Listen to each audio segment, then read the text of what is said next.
Setting the in and out points in the source monitor. To me, the quickest way of getting your project started once you've imported your clip is setting in and out points in the source monitor. Once you have your clip, double click on the clip, and in the source monitor, go to the point that you want the clip to start. Now, come down to the mini toolbar underneath and click the in button.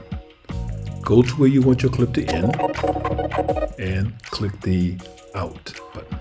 Now only that part is visible when you drag the clip to the timeline. Now another quick way of doing that, let's get rid of it first, is right click and choose clear in and out, is take your mouse where you want it to go, hit I for in, go to the end point where you want it to end, click O for out, and then you can drag your clip to the timeline, and only that section will be visible on the timeline.